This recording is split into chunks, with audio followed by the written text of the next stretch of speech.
Now we're going to talk about desire and reasons. We should say burning desire, but we'll keep it with desire. In life we have certain things that we desire to have, and it comes basically from seeing or looking or reading about something that you get pigeonholed in your mind that you desire to have.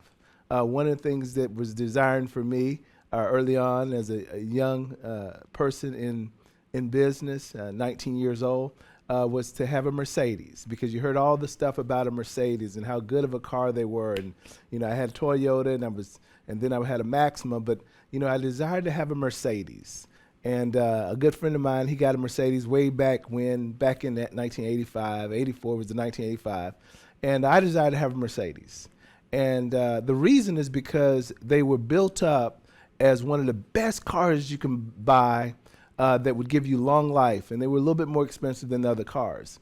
And so that was one of my desires. Another desire that I had was I wanted to have a nice home, a really nice house. I guess you would call a big house or a mansion in the state that I live in. And so you begin to start, focusing. You begin to start looking at the things that I need to go to have these desires that have been in my heart and my mind, and you begin to validate the reasons why these desires become alive or why these desires are real.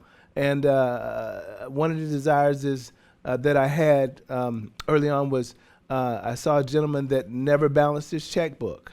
And I said, man, that would be great to be in a position that not have to balance your checkbook. So that was the desire of mine. And in all three of the cases, it was making a decision that even though I could not do those things at that particular point in time, it was about having enough desire to know that if I really want that, if I really will that, then those things that were in my mind, I could actually bring them to me because I desired to have them.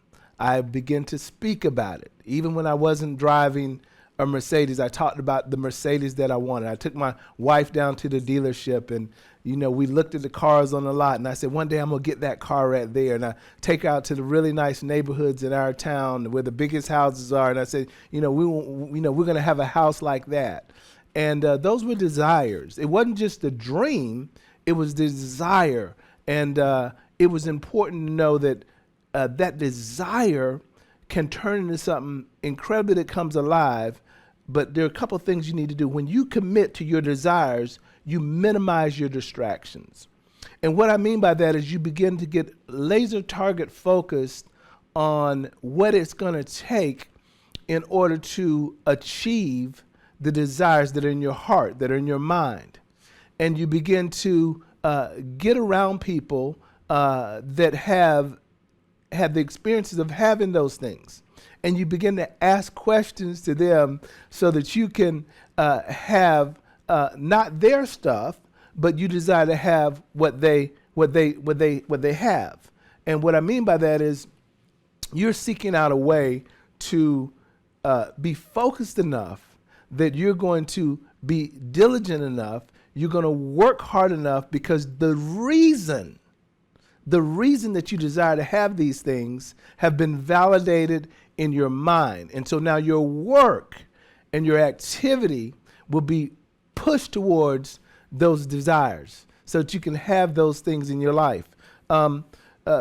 Ladies and gentlemen, this desire to have something, whatever it is, you've got to make very crystal clear in your thinking that you're strategically doing all the things necessary to have these things happen in your life. Now, the sense of urgency gets rid of and mitigates all distractions.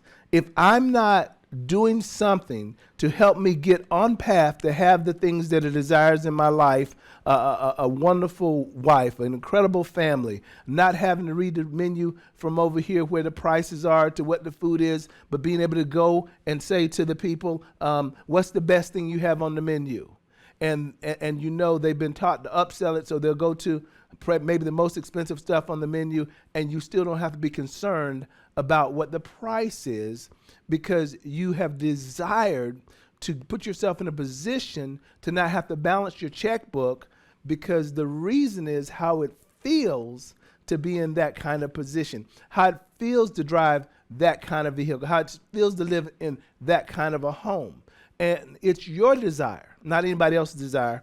And what we found is the purpose creates order. So in other words, when you have a desire that's strong enough, then there's a purpose that creates the order in which you move to the next level. So anybody that's not speaking about the things that's going to move you to the next order, you have less of a time to entertain them. Because what you're looking to do is to get to your desires as quickly as possible. I heard somebody the other day say, they're ultimately globally successful, and they said, well, I desire to have been a little further along. And his spouse told him, said, well, did you know where you were back in 2005 and 2012? And so I want you to relate to that wherever you are today, you can get to those desires, but the quickest path to get there is by making sure that you don't have any distractions and you minimize your distractions in going in that particular place. I want to say this: disorganized people run disorganized businesses. And that's a level of not being crystal clear on your desires and the reasons why you want to have them. And so as a result, you'll be in a place where you'll find yourself doing 10 different things. I know in this particular industry, people, they wind up doing 10 different things with 10 different companies and 10 different contracts. And it's amazing to me because the desired result that they want is in no way in all those places and all those things that they're doing. And so a lot of times those things become distractions in them getting to a place where they have the freedom to experience the desires of their heart and desires of their life. And it's amazing that when you get rid of the distractions, you minimize the distractions, and you commit to your desires, how fast that you can get there having the right ingredients in place. Hard work will not make you rich by itself. If it would, there would be groups of people all over the world that would be very, very rich. But we know that some of the hardest working people are some of the poorest people around the world.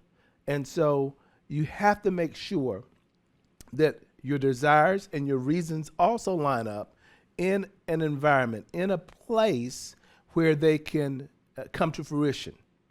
Because the person that has 2 jobs, I always tell them that 2 jobs are made for 2 people. And I've never, in my working experience as an adult, have never signed the back of the check. I signed the front of the check, which is very important when you're looking at your desires and the reasons why you have the desires to get to a particular place. And so it's important, again, when you commit to desires, you minimize distractions. And disorganized people run disorganized businesses.